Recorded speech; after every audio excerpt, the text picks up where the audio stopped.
नमस्कार, बहुत स्वागत है आपका मसला में। मैं हूं आपके साथ चेतन पाठक। हरियाणा में ई टेंडरिंग पर उठा विवाद आज सुलझ सकता है।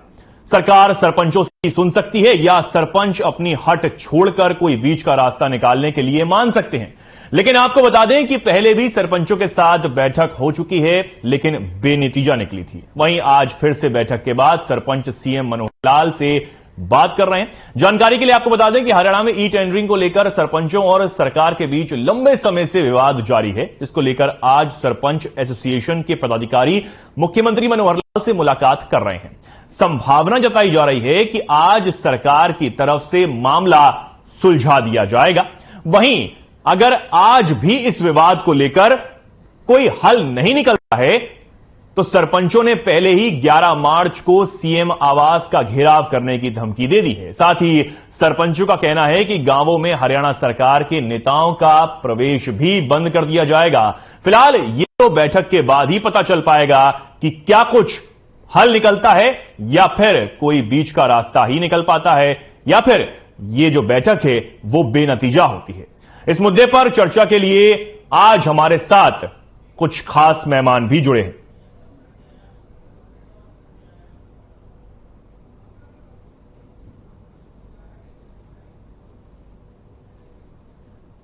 यहां पर सीएम आवास का घेराव करने की बात भी सरपंचों की तरफ से लगातार की गई है। 11 मार्च को यह बात की गई है। उन्होंने कहा है कि अगर इस बैठक में मुद्दा हल नहीं होता है तो वो 11 मार्च को सीएम आवास का घेराव करेंगे। जो प्रदर्शन है उनका उग्र हो सकता है। लेकिन सवाल यही बना हुआ है, क्या इस बैठक में कुछ हल निकलता है?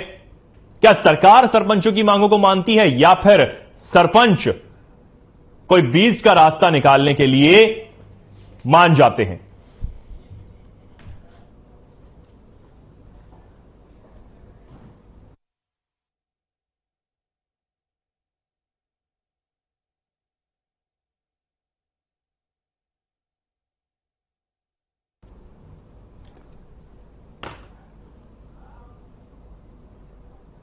और आज इसी मुद्दे पर चर्चा के लिए हमारे साथ कुछ मेहमान जुड़े हैं। सबसे पहले आप सभी से उनका परिचय करवा देते हैं।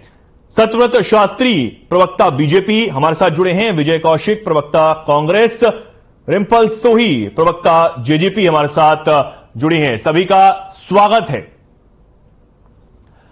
सबसे पहले तो सत्यव्रत शास्त्री जी, मैं आपके पास आना चाहूंगा।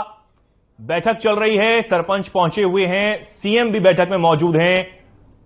कुछ हल निकलने की उम्मीद है?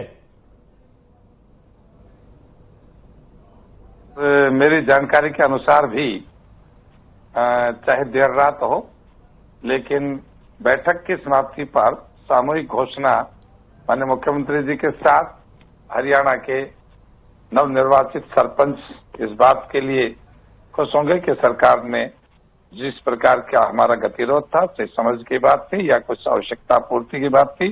केवल ई टेंडरिंग विषय नहीं है चेतन जी, 16 सूत्री मांग सरपंच एसोसिएशन ने माननीय मुख्यमंत्री जी और उनके सामने रखी है। उन सभी पर बात हो रही है, सभी पर बात का परिणाम भी आएगा। और मैं तो बिल्कुल विकास जी अभी निराशा की स्थिति में आएंगे थोड़ी देर में, क्योंकि यह राजनीतिक मुद्दा जो था नहीं, होना भी नहीं चाहिए था, उसको लेकर अपनी जमीन तलाशने के उस चक्कर में आपने बड़ा जोरदार आंदोलन चलाने का प्रयास किया, लेकिन वो सब देर रात बढ़ती बढ़ती धराशायी होगा। और प्रभात की जब सुर्खियां मीडिया की होंगी तो इसमें एक सकारात्मक पक्ष हरियाणा की राजनीति कहें, हरियाणा के वातावरण में कहें, और अच्छे एक सौहार्दपूर्ण वातावरण में बैठक चल रही है, इतना संकेत मुझे है। और बैठक परिणाम तक पहुंचेगी, इसके प्रति मैं भी आश्वस्त हूं, माननीय मुख्यमंत्री जी भी आश्वस्त हैं। और बड़ी बात जो मैं बोल रहा हूं, सरपंच एसोसिएशन के प्रतिनिधि भी इससे आश्वस्त हैं कि हाँ, आज बैठक का परिणाम जो होगा वो सकारात्मक होगा। जी ठीक है। विजय कौशिक जी, आपके पास आना चाहूंगा। कांग्रेस जो है वो राजनीतिक मुद्दा यहां पर इसमें निकाल रही है, जबकि कोई ऐसी बात है नहीं। क्या कहेंगे इन आरोपों पर?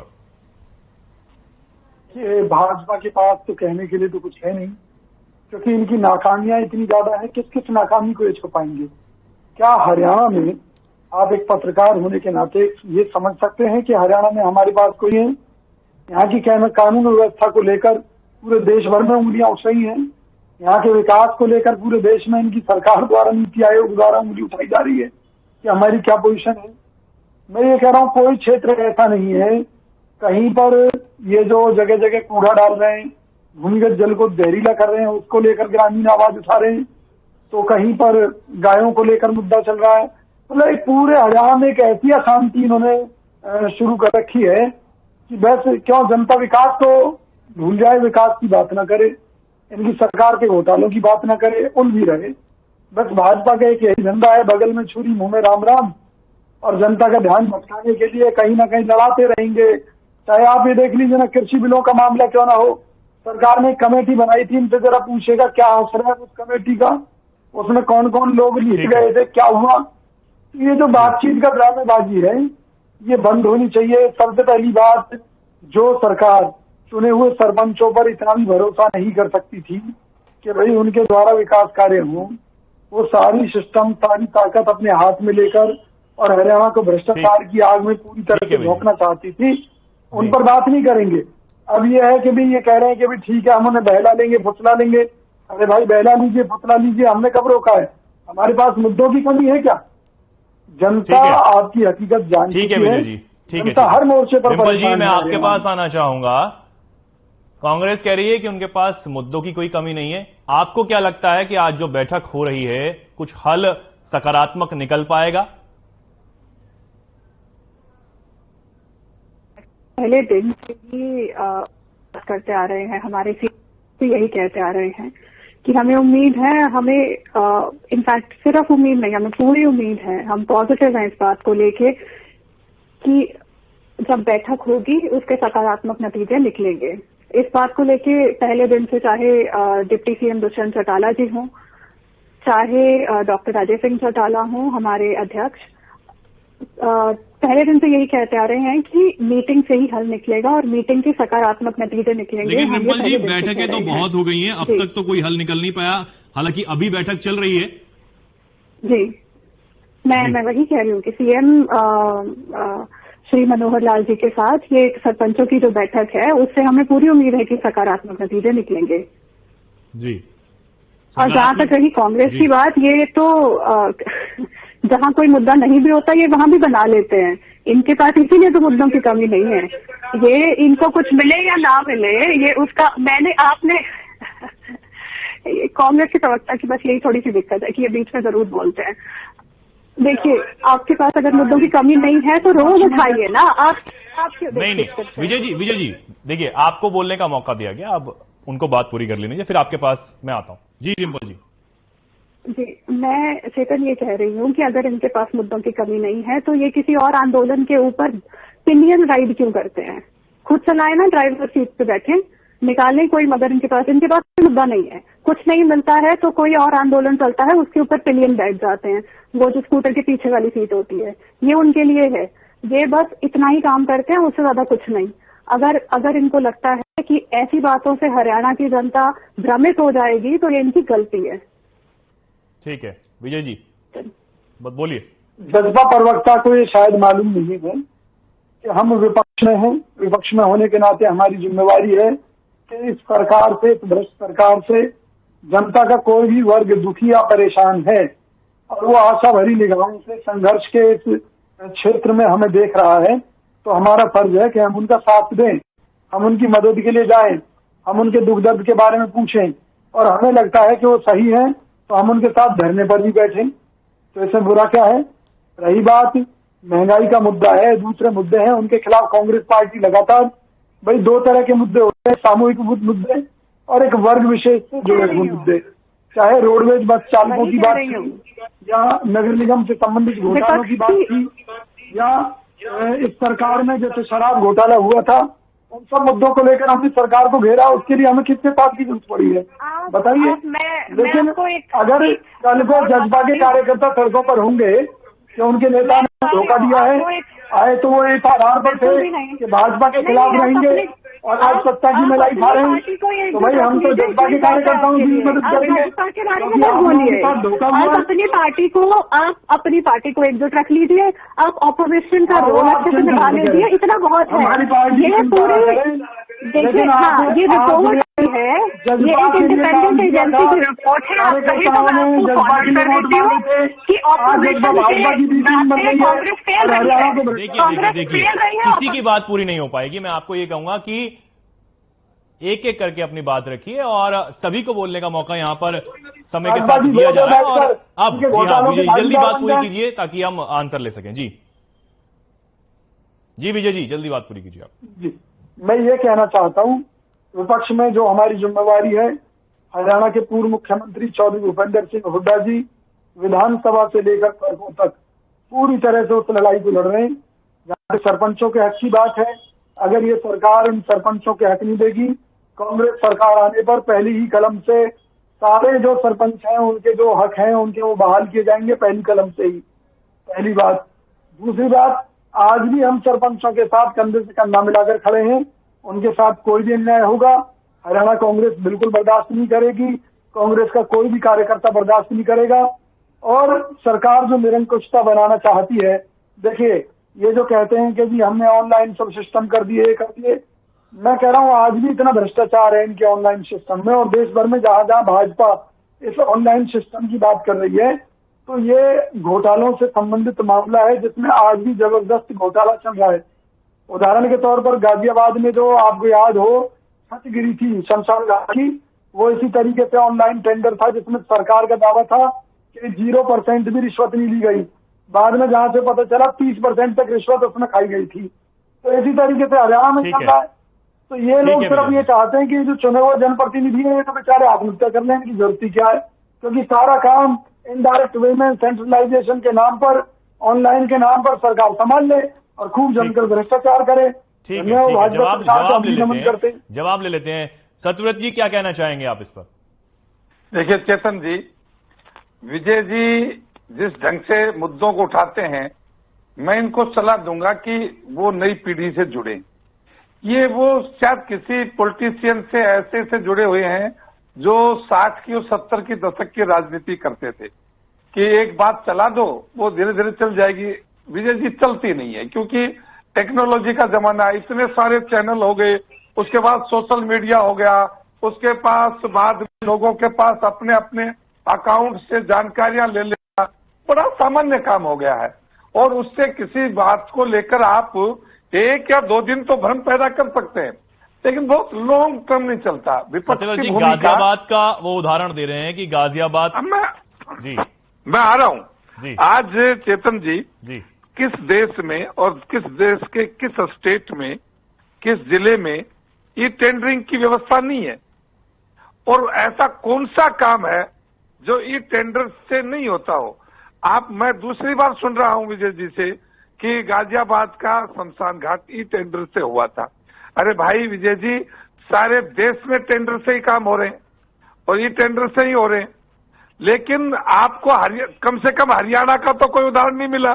चेतन जी सुनो, अरे सुनो विजय जी, हरियाणा को तो कोई उदाहरण नहीं मिल पाया, लेकिन मैं बताता हूं आपके उदाहरण आपकी सरकार का। आपकी सरकार के पास है टेंडर, वही बात है। आज विजय जी ई टेंडरिंग पंचायत को छोड़कर बाकी सब पर काम करेंगे, सब पर चर्चा करेंगे। क्यों कि कांग्रेस के मीडिया विभाग ने तय कर रखा है कि जिस दिन जो विषय उस पर कुछ मत बोलो और बाकी सब विषय लेकर आओ। यदि विजय जी महंगाई की बात करते हैं तो 2004 से और 2014 तक देश के अंदर कांग्रेस की सरकार रही। 2004 में महंगाई की दर और 14 में 3 गुना बढ़ी। अब 14 से लेके और 24 तक की मैं गारंटी देता हूं, यदि वो दुगनी भी हो जाए तो मैं उसकी गारंटी। महंगाई बढ़ेगी, हर समय बढ़ेगी, वो रुकने वाली चीज नहीं है, लेकिन वो सबके लिए बढ़े, उसके अंदर हिस्सेदारी सबकी हो, किसी का नीचे और किसी का ऊपर नहीं, जैसा आपको हुआ। दूसरी बात, भ्रष्टाचार की बात आप करते हैं। आज अभी भी आपकी बात लोगों को गले क्यों नहीं उतरेगी? क्योंकि जिनके गले पर छुरी लगी, जिनके पेट पर लात लगी, उस समय हुड्डा जी की सरकार में 10 साल जिस प्रकार के रोजगार के बंटाधार किया और अपने अपने चहेतों को किया और सुप्रीम कोर्ट तक जाकर वो भर्तियां रद्द हो गई, और गेस्ट टीचर जैसी व्यवस्थाएं आप लोग खड़ी करके गए थे, उनको सुप्रीम कोर्ट तक भी नकार दिया। लेकिन क्या करें, व्यवस्था जब आगे बढ़ जाती है तो उसको सपोर्ट या उसको किसी न किसी प्रकार से चलाना पड़ता है, उसको हम ढो रहे हैं। और उन सब साथियों को, लोगों को जो आपके हिसाब से जो पाप आपकी सरकार ने किया था, बहुत से लोगों को दोबारा अवसर हमने दिया है, लेकिन भ्रष्टाचार आप उसको नहीं मानते। यदि आप बात करेंगे भाई भतीजे के बाद की या अव्यवस्थाओं की, मैं कहता हूं कि मैं जहां रहता हूं नारनौल में, चेतन जी कभी आना हो या पूछना, नारनौल से लेके और दादरी तक हरियाणा रोडवेज ने अपनी बस चलानी बंद कर दी थी, क्योंकि रोड के अलावा सब कुछ था उस वहां पर। इस इलाके के अंदर 1000 फुट तक पानी चला गया था, लेकिन बूंद पानी नहाने धोने की नहीं, पीने की नहीं थी। गांवों में हालत ये थी कि लोग इसलिए नहीं नहाते थे कि कपड़े बदलते थे कि कपड़े बदल लेंगे तो धोने पड़ेंगे। विजय जी, आप आकर देखिए नांगल चौधरी नारनौल के उस इलाके के अंदर, जिन इलाके के अंदर पानी एक समस्या थी, आज उस इलाके के अंदर 200 फुट पानी का हमने रिचार्ज करके ऊपर बढ़ा दिया है। ठीक है सतरुज जी, जिन किसान की बात मैं आपके पास वापस लौटूंगा। किसान के लिए बात रिम्पल जी, आप कुछ कह रही थी विजय जी को और अपनी बात आप रख रही थी जी, अब बोलिए। 1100 करोड़ के किसान की जेब में गया था, हमने अपनी पर साल 1100 करोड़ पर साल, विजय जी आंकड़ा दे रहा हूं आपको, 1100 करोड़ औसत के अनुसार किसान के अकाउंट में हमने पैसा डाला है। कहां तुलना करेंगे सतरुज जी, मैं आपको रोकना चाहूंगा। जी रिम्पल जी, आप अपनी बात कह रही थी, बोलिए।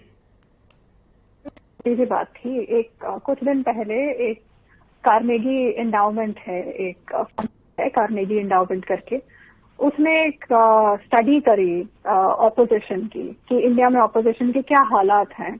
तो उसको मैं विजय जी को ये कह रही थी कि अगर आपको लगता है कि आपने ऑपोजिशन का फर्ज निभाया है, अगर आपने ऑपोजिशन की ड्यूटी दी है, तो जरा एक बार वो पढ़ लीजिए, गूगल पे अवेलेबल है, एक बार सर्च कीजिए और पढ़िए उसको कि क्या हालत रही है। ऑपोजिशन नाकामयाब रही है किसी भी चीज, किसी भी मुद्दे पे बोलने से। क्यों नहीं बोल पाते हैं? क्योंकि मुद्दा है नहीं। ये आप जो कह रहे हैं ना ऑपोजिशन का फर्ज निभा रहे हैं, आप ऑपोजिशन का फर्ज नहीं निभा रहे हैं। आपको अगर लोगों की तरफ से किसी तरह की कोई प्रोटेस्ट निकलता है, आप बस उसके ऊपर पिलियन राइड कर लेते हैं, आप बस इतना करते हैं। फिर लोगों का जो है, हम उनकी सुनवाई हो जाती है, मीटिंग हो जाती है, वो आपको बर्दाश्त नहीं होती है। फिर आपको लगता है कि ऐसे कैसे मीटिंग हो गई, ऐसे कैसे बातचीत से मसले सुलझ जाएंगे। क्योंकि कांग्रेस के समय सबको याद है कि किस तरह की तानाशाही सरकार थी। किसी भी तरह का लोगों की सुनवाई का तो मतलब ही नहीं था। लोगों को पता भी नहीं चलता था कि क्या पॉलिसी निकल गई है। और जो आप फार्मर प्रोटेस्ट की बात करते हैं, वो जरा बताइए शुरुआत किसने करी थी, किसके सिग्नेचर हैं उसके अंदर, उस स्टडी के अंदर जिसमें ये लिखा गया कि एमएसपी नहीं देनी चाहिए, एमएसपी की जरूरत नहीं है, सरकार एमएसपी नहीं दे सकती। बताइए जरा, बताइए कि आपके उस समय के सीएम हुड्डा साहब नहीं थे, बताइए उन्हीं के सिग्नेचर नहीं है, वो उस कमेटी में नहीं थे। बताइए आप क्या करते हैं, आप मुद्दों को सिर्फ घुमाते हैं।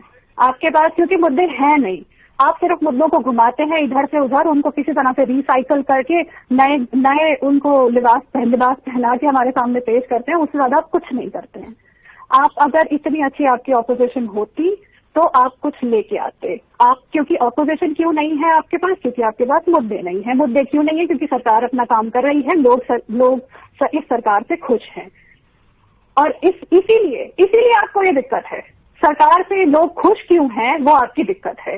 और अगर आपके पास और कुछ नहीं बचता है, एक सवाल मेरा भी आपसे है जी, एक सवाल मेरा भी आपसे है कि ये जो, हालांकि बैठक तो अभी जारी है, बैठक यहां पर चल रही है, ई टेंडरिंग मुद्दों पर और तमाम जो मुद्दे हैं सरपंचों के, उन पर बैठक यहां पर जारी है, लेकिन जो सरपंचों का समर्थन है वो आपकी पार्टी से कुछ विधायकों ने किया है और कहा है कि बिल्कुल जी समर्थन किया है सरपंचों, और कहा है कि सरकार अपना बड़प्पन दिखाए। जी चेतन जी, बिल्कुल मैं वही कह रही हूँ आपको कि हम सरकार में बैठ के भी सही मुद्दे पर बोलना जानते हैं और सरकार को अपनी बात समझाना भी जानते हैं। हम सरकार में बैठ के भी हमें इन बातों से कोई भी दिक्कत नहीं है कि जो बात सही है हम उसको सही बोलते हैं। हमें लगता है हमारे लीडर्स को लगा कि सरपंचों को इस मामले में साथ देना चाहिए। मनोहर लाल ने तो पहले ये कहा था मुझे एक अन्य डिबेट में जाना है कि ई टेंडरिंग का मुद्दा ये जो है अब मतलब वापस नहीं होने वाला ई टेंडरिंग। देखिए, हमने इसीलिए तो कहा कि जो भी है बातचीत से मुद्दा हल होगा। बातचीत करने के लिए आप सरकार का बड़प्पन देखिए, सरकार नहीं कर रही है क्या बातचीत? सरकार बातचीत कर रही है और बातचीत करने से ही मुद्दा हल होगा।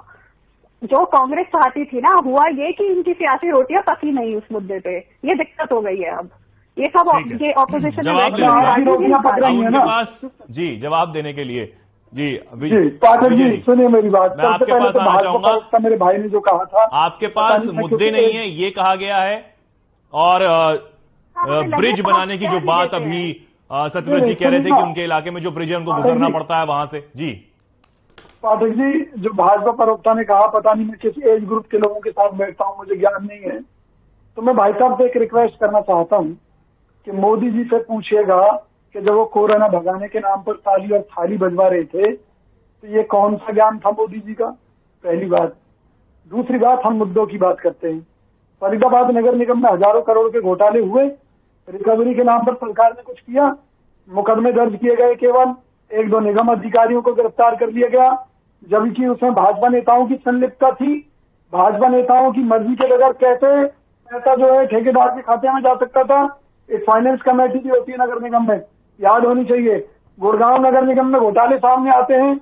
आगे एक आईएएस से अभी 5 करोड़ की रिश्वत मांगने वाली ऑडियो सोशल मीडिया पर लगातार चल रही है। इससे ज्यादा भ्रष्टाचार और क्या बताऊं? आपने कहा कि कूड़े से बिजली बनाएंगे, चाइनीज कंपनी को ठेका दे दिया। गुड़गांव रोड पर, फरीदाबाद गुड़गांव रोड पर कूड़े का पहाड़ दिख रहा है ना, कहां जा रहा है पैसा? जो कूड़ा हर घर से 20 रुपए में उठा करता था, आज 60 रुपए में उठ रहा है। नगर निगम अपने संसाधन प्राइवेट कंपनी को दे रही है। इससे बड़ा भ्रष्टाचार कुछ होगा? हर मुद्दे पर तो आपकी सरकार भ्रष्ट है। और मैं ये कह रहा हूं, किया क्या है आप लोगों ने? तरफ जुमलेबाजी के, तरफ झूठ बोलने के। अभी खुद जज्बा प्रवक्ता मान रही है कि ये लोग सत्ता में बैठकर विपक्षी भूमिका निभा रहे हैं, ये लोग सवाल उठा रहे हैं, यानी कि जो आपका सहयोगी दल है वही आपके ऊपर उंगली खड़ा कर रहा है।